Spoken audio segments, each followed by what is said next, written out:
आज आपण बनवणार आहोत व्हाईट सॉस पास्ता आणि छोट्या मुलांना खूप आवडतो हा पास्ता। तर नक्की एकदा ट्राय करा या पद्धतीने।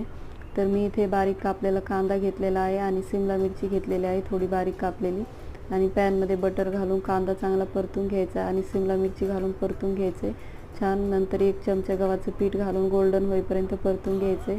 गव्हाच्या पिठाच्या ऐवजी तुम्ही मैदा पण घालू शकता 1 चमचा।